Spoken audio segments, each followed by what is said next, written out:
Chapter 10, Arts and Crafts. As the 19th century wore on, the quality of book design became a casualty of the Industrial Revolution. Toward the end of the century, however, a book design renaissance was underway, which reunited book design and production, largely a result of the arts and crafts movement, which was inspired by writer and artist John Ruskin. This revival was a reaction against the social, moral, and artistic confusion of the Industrial Revolution. The arts and crafts movement was an international trend in the decorative and fine arts that began in Britain and flourished in both Europe and North America between 1860 and 1910. One notable exception to the eclectic confusion of the Victorian era was William Pickering. At age 14, he apprenticed to a London bookseller and publisher, then opened his own bookshop at 24, specializing in rare old volumes. He began publishing, and his passion for design led him to commission new woodblock ornaments, initials, and illustrations.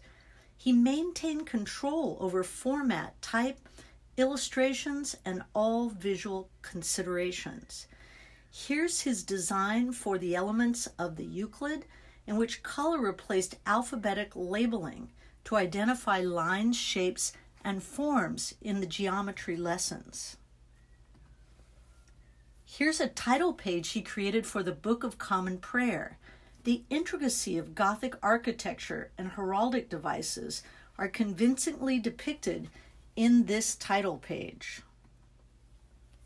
Here are the style characteristics for the arts and crafts, and today we will begin to split styles so that you can see the difference between the Victorian era and arts and crafts.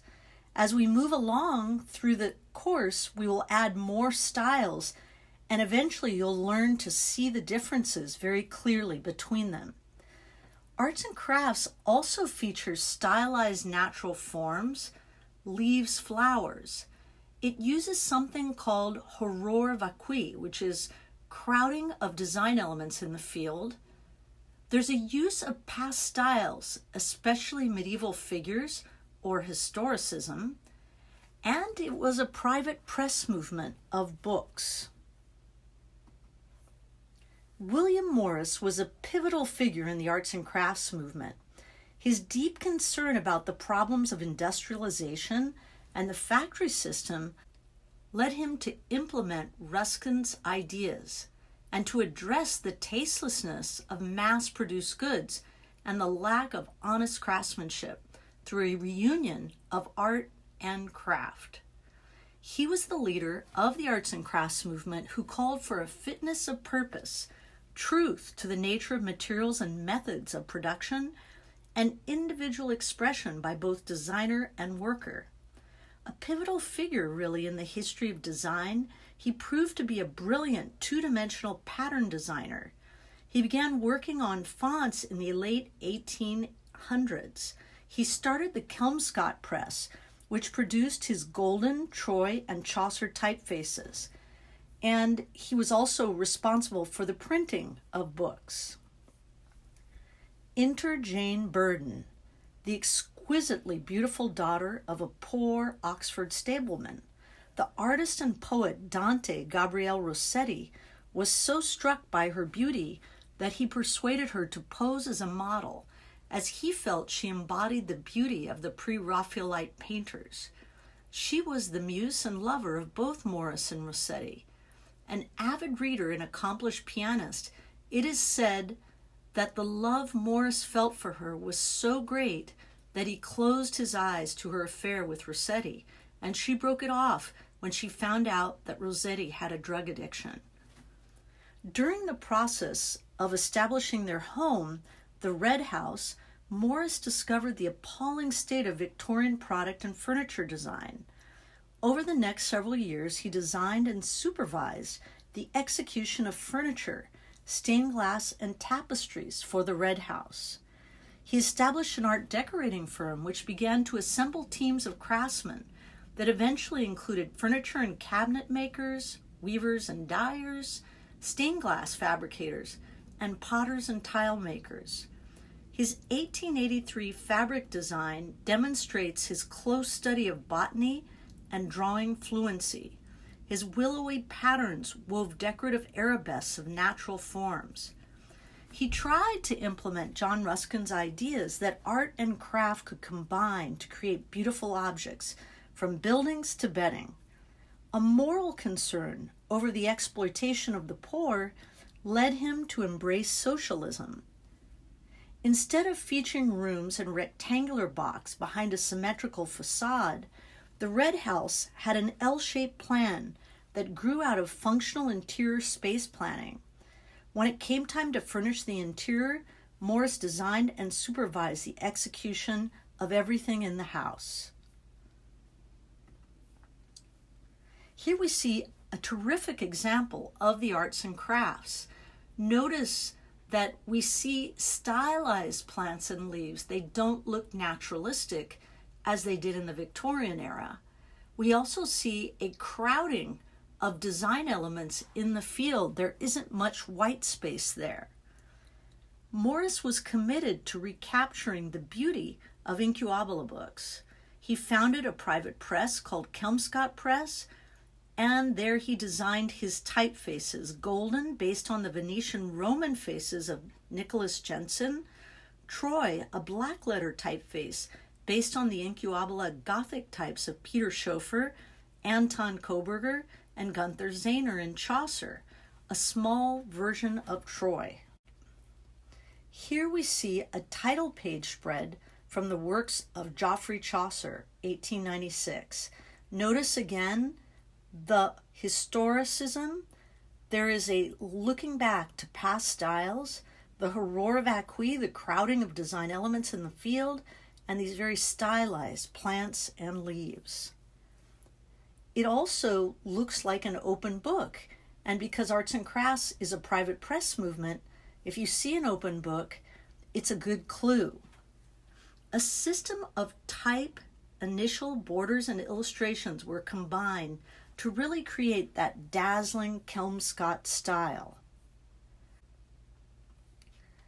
William Morris created this title page in 1895. The elaborate border decoration is similar to that of the Story of the Glittering Plain, yet the overall page design is more structured. Here we see the Story of the Glittering Plain. Operating on his compulsion to ornament the total space, Morris created a luminous range of contrasting values using just black and white. He sought refuge in the handicraft of the past and developed design attitudes that charted the future by calling for workmanship, truth to materials, making the utilitarian beautiful, and fitness of design to function. This is the golden typeface.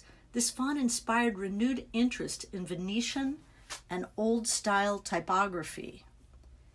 Here we see layout sketches by Walter Crane, and he used these sketches to demonstrate the relationship of the two pages that form a double-page unit in a book. He also shows how the margins could be used for decorative effect. This is a really good idea to make small thumbnails whenever you're creating a design. As you begin to lay out your own graphic design history journal, I encourage you to draw small thumbnails and to indicate the limits of space, as Walter Crane is doing here. You can always send me your sketches, and if you have more than one idea, we can sort through them to find the best option for your journal. During this period, a number of societies and guilds emerged whose members sought to establish democratic artistic communities united for the common good. Among the most important was the Century Guild. It was led by Arthur H. McMurdo. He established it in 1882 with the aim to elevate the design arts. The Century Guild Hobby Horse featured the work of guild members and was the first printed magazine devoted exclusively to the visual arts. Hobby Horse magazine was painstakingly produced with master printer and typographer Sir Emery Walker, whose careful layout and typesetting, handmade paper, and intricate woodblock illustrations proclaimed the philosophy and goals of the Guild. The Century Guild evolved a new design aesthetic that incorporated Renaissance and Japanese design ideas and bridged the arts and crafts movement and the floral stylization of Art Nouveau. In this title page, packed with detail, the image is designed a page within a page. This reflects the medieval preoccupation of the arts and crafts movement. Here's a trademark for the Century Guild. Flame, flower, and initials are compressed and tapered into Proto-Art Nouveau type forms. Arts and crafts was a total movement, as we talked about the Red House.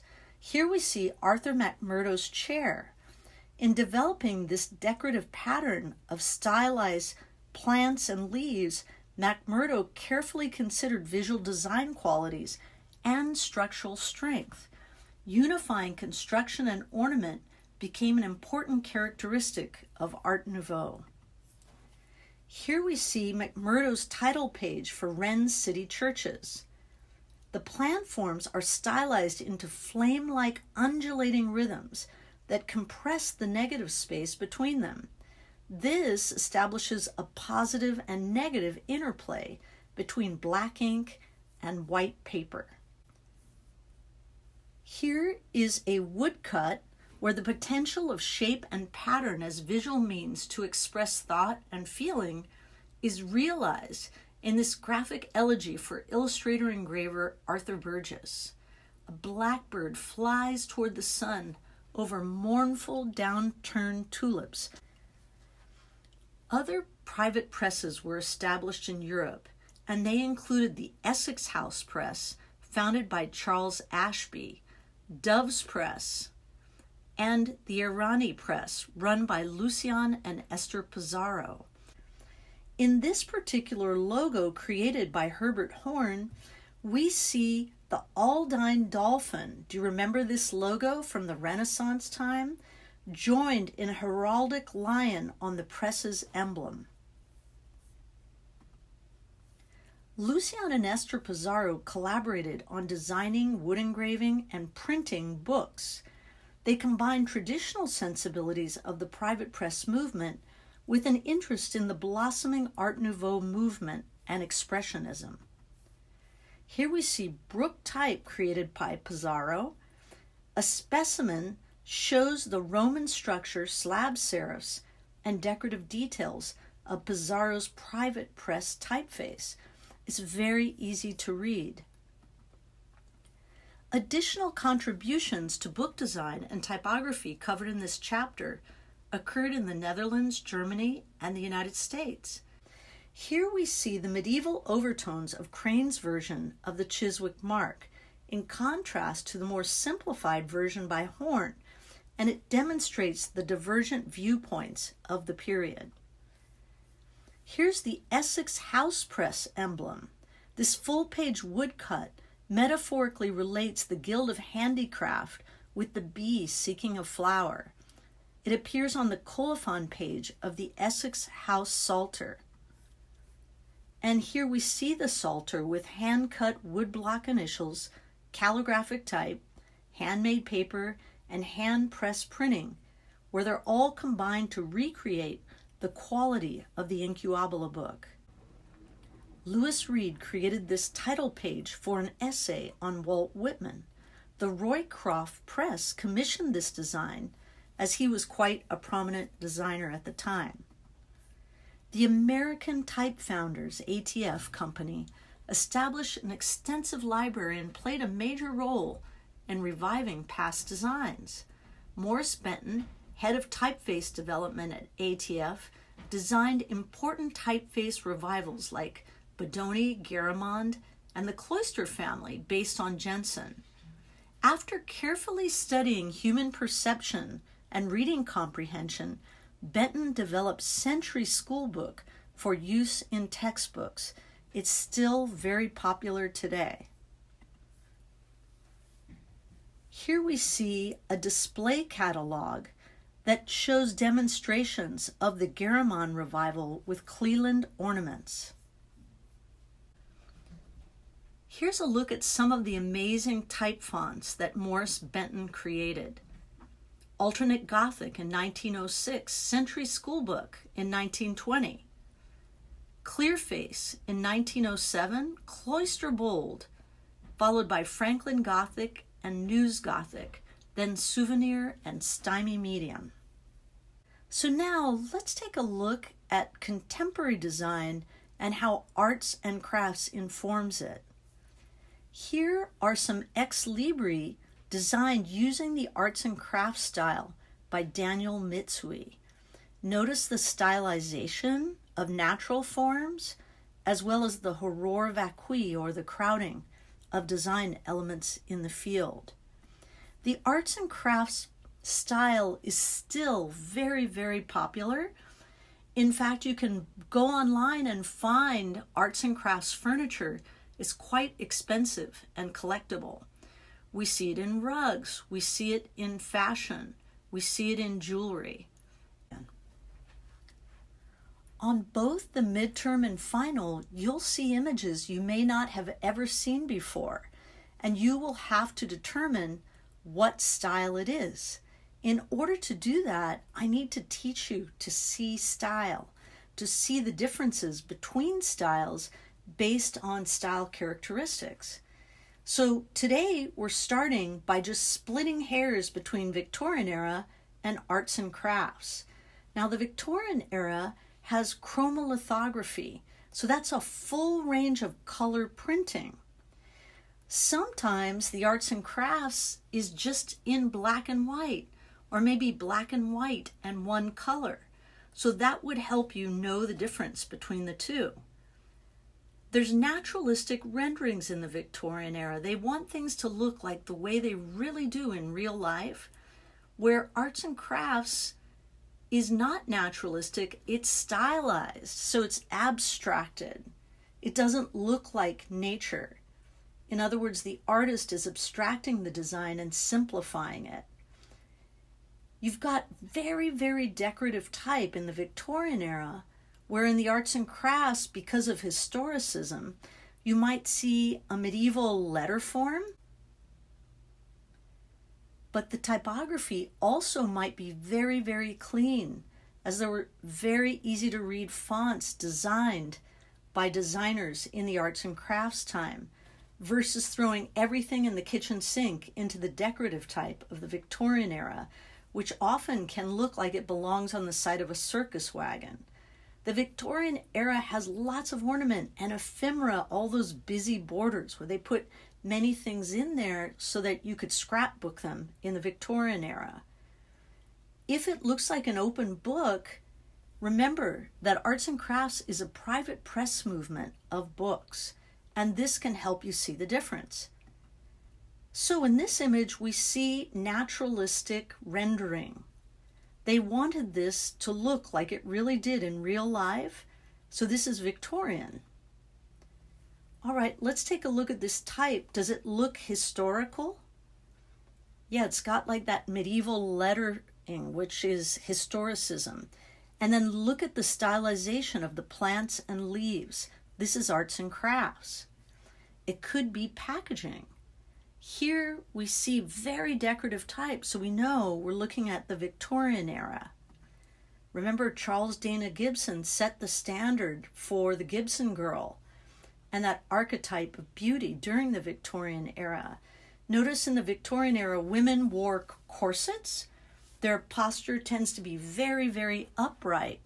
When you see a woman in the arts and crafts, she might be dressed in a medieval outfit because of historicism in a book. This one has extreme horror vacui, crowding of design elements in the field. Notice the color's really limited, just black and white and red. And it's obviously a book, so we know that we're looking at arts and crafts. This really showcases the ephemera.